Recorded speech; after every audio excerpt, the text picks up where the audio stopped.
Hi guys, and welcome back to my channel. My name is Sabrina if you're new here. I apologize for being MIA for a while. My life has been a little crazy the past month. I went to North Carolina for 3 weeks to help take care of my daddy. He had to have a surgery.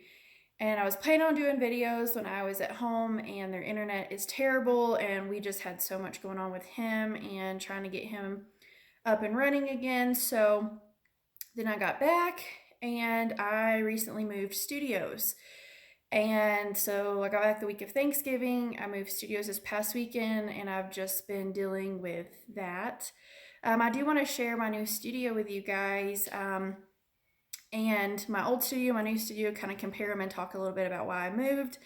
I'm going to end up doing the sharing and like the walkthrough in a different video, but a lot of my clients have been asking me why I moved, and it really comes down to money. I found a studio that I personally thought was more aesthetically pleasing, and it ended up being more affordable for me rent wise. And that's something I kind of want to talk to you guys about today is, knowing your guys' expenses and making the best decision for you financially. Over my 10-year career as a hairstylist, I have moved numerous times. I've tried booth rental and commission, and I just do better being my own boss and having my own studio. I've never really wanted my own salon to manage other people necessarily. I do like that team environment, but my husband's military and we move about every 4 years, and so it doesn't make sense for me to have an actual salon and have other stylists work for me and with me, just because I have to leave it every 4 years. It just doesn't make sense. So the fact that we move frequently, I like doing my own studio. I utilize social media to help, attract new clientele every time I move. I love getting reviews, things like that.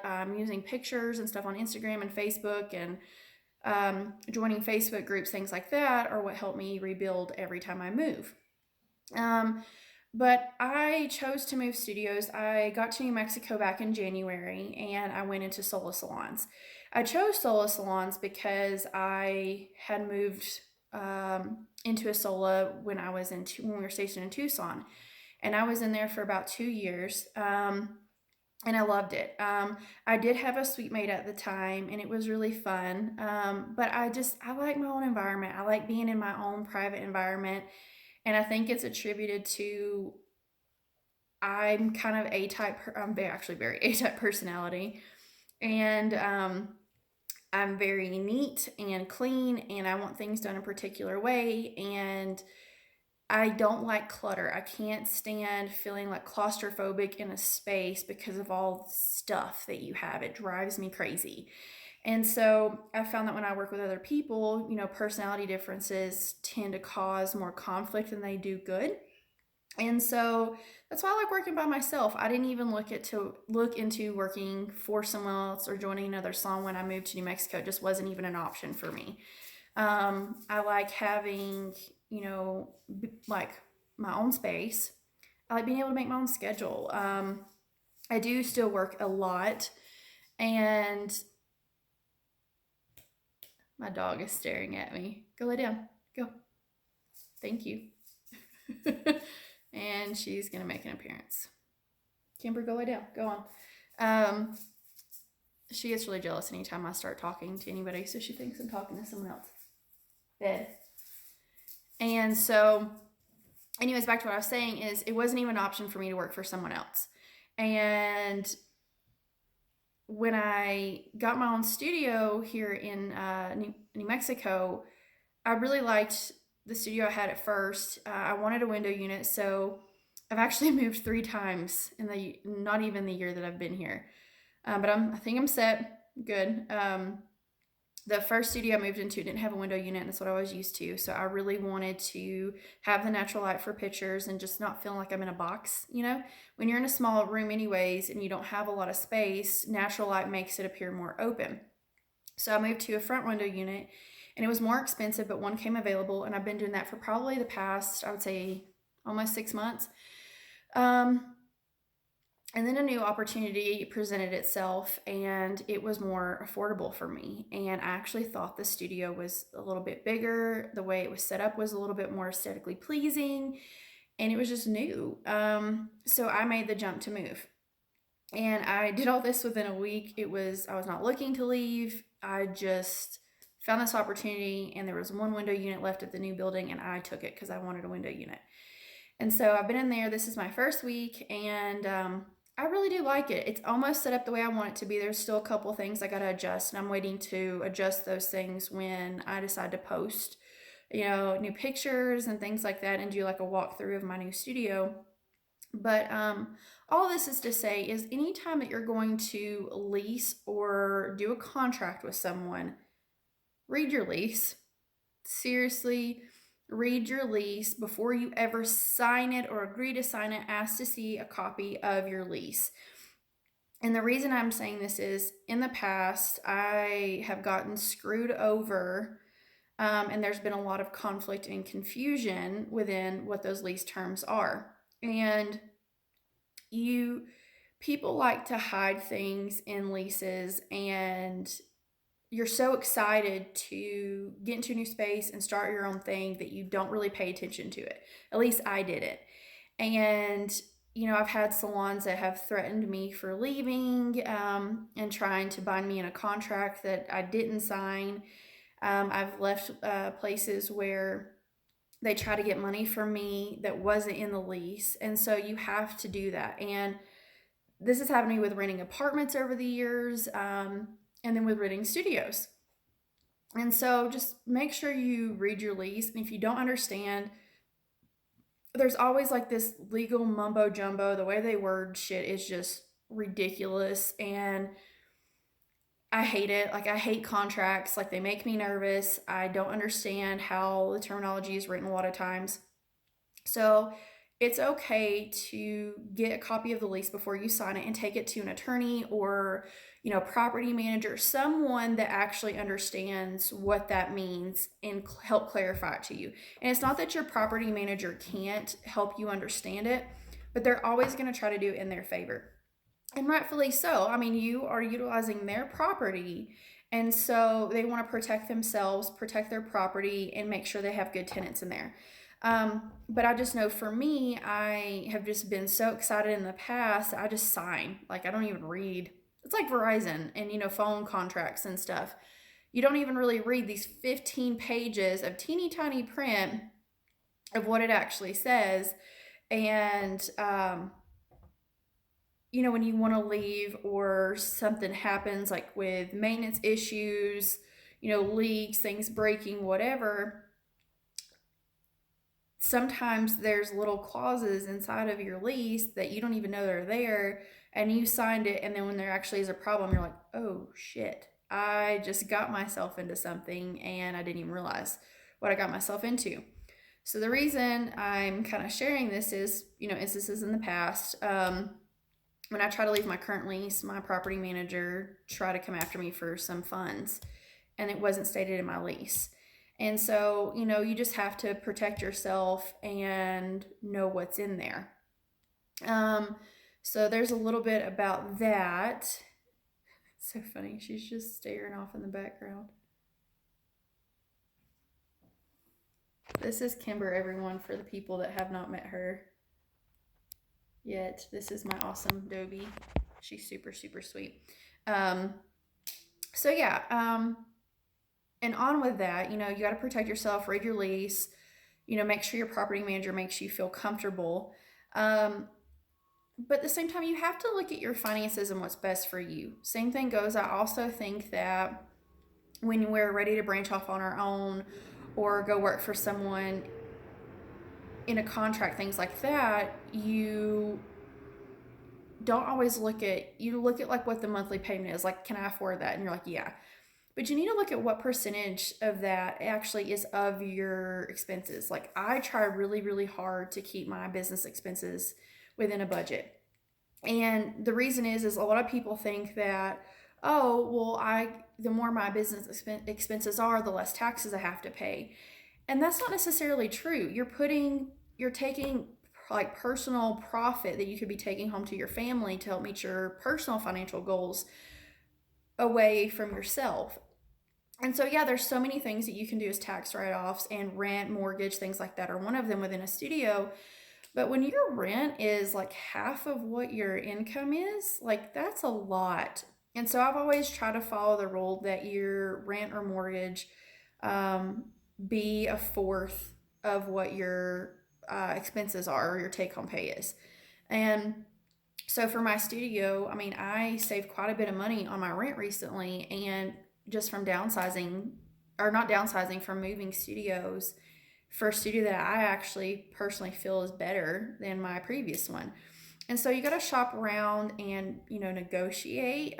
Some of your property managers are willing to negotiate, some are not. But it never hurts to ask. What's the worst thing they can say is no, and then you just have to look and see like, okay, is this something that means that much to me? Do I like this space that much? Because I think, and I know for me at least, I am super, super impatient. Like, I want shit done yesterday, and I feel like I have to act immediately, or I'm afraid I'm going to miss out on something.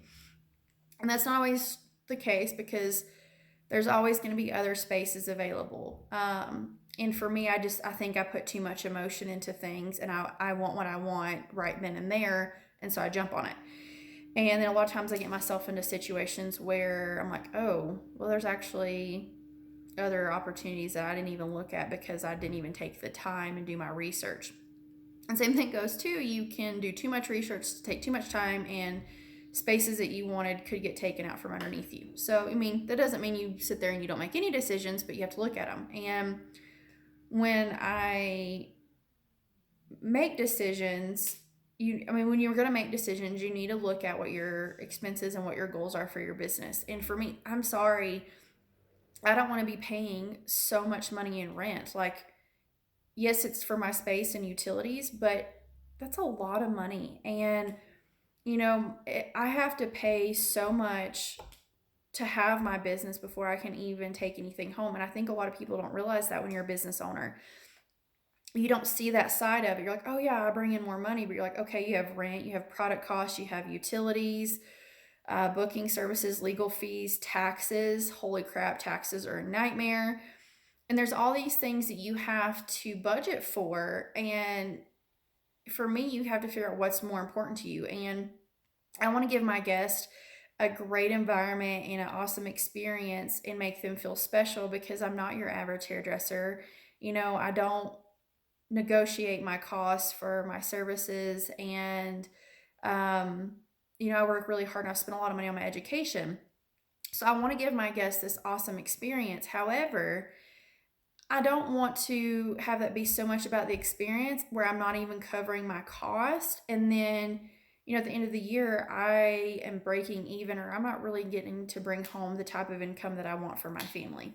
So I think so many stylists get wrapped up into this, and you don't realize it until you're into it and it's too late. I mean, there's someone I know, and she pays $450 a week for her studio. And it's a bigger studio, but she has to kill herself to be able to pay, like, to actually make a profit on top of her rent. And there's certain career fields where you can and you can't double book, but you have to have an assistant and things like that, and that's just more profit coming out, or more expenses coming out than what you actually get to take home. So all this is to say, like, just protect yourself, do your research, figure out what it's going to cost you to run your business, and everything, bottom line, what it's going to cost you, and then what do you want to make on top of that? What is your financial goal of your personal income to take home? And do the numbers line up? Is your rent, is your utilities, is something going to be eating up your profit? And usually the top two things of your business, the most expensive things, are typically your rent and your payroll if you have an employee or an assistant. And you have to look and see what your values are and what's worth it to you. So many stylists don't even know what their numbers are, and they just drop off their stuff with an accountant, have them do everything, and they never even really look at their bottom line until the end of the year to know what they make. And for me, I set goals for myself every year. I adjust those. I adjust my prices yearly. booking systems, things like that. I adjust it yearly to see what's working best for me. And that's really what this is all about. It's not being selfish. It's about like, okay, what works best for me and my business? What is my mission statement? What do I want my guests to experience and feel? And then what do I want to make? Like, what makes me feel confident enough where I love my job that I want to continue to do it because what I'm making makes me feel good. It makes me feel worthy. I can't tell you over the years, this has been a really hard lesson for me is I love what I do so much. I get so excited about it. And then I used to never really look at my numbers and I would just go off of what everyone else around me, I felt like their work was equivalent or where I worked at, their prices. And I would do all of this work and then actually sit down and see what it cost me to do it. And then I was negative or I just broke even. And you shouldn't feel defeated after you do a big project or after you see your guests. Like, there's nothing wrong with making a profit and loving what you do and being proud of it. There's nothing wrong with that. And I don't know why in the world there's this big thing that making money or trying to build wealth makes you a bad person or a greedy person, because it doesn't. I'm not at my financial goals where I want to be yet, but I have goals and I'm doing things like cutting my expenses and things like that to work towards my goals to help me. And um, I don't know, like there's nothing, like I guess my whole point is there's nothing wrong with making money. There's nothing wrong with providing for your family. There's nothing wrong with setting goals for yourself and your business and saying no, like I'm not going to do this, and legally protecting yourself of your lease and your contracts and things like that, even if you're working for somebody. All those things are really important to look at and have some forethought. And the whole thing is, if you don't know what you're reading or what you're getting into, get some professional help, get some advice, because it's much better to get advice and kind of be disappointed of like, oh, well, I didn't realize all these other factors until you get into something and you're like, oh shit, I screwed up and now I'm stuck. So all this is to say, do your research, do your numbers, realize what it takes you to run a business, and at the end of the day, are you comfortable with what that piece of paper of numbers is telling you? Um, this is something that I've had to learn. It's been a learning experiences. I've made a lot of mistakes and discoveries over the past 10 years. And every time I get into a situation like this, I feel like I just become a better and better business owner and a better stylist, because I actually understand what I'm trying to do and the whole picture of what running a business and being a business owner is all about.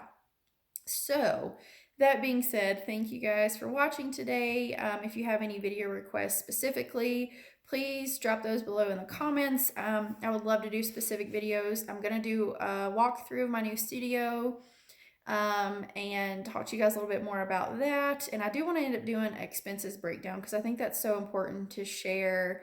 That way other people know like what running a business actually costs, and um, what your percentage should be for your business. So thank you guys so much for watching. Don't forget to subscribe, and I would love it if you would share my videos.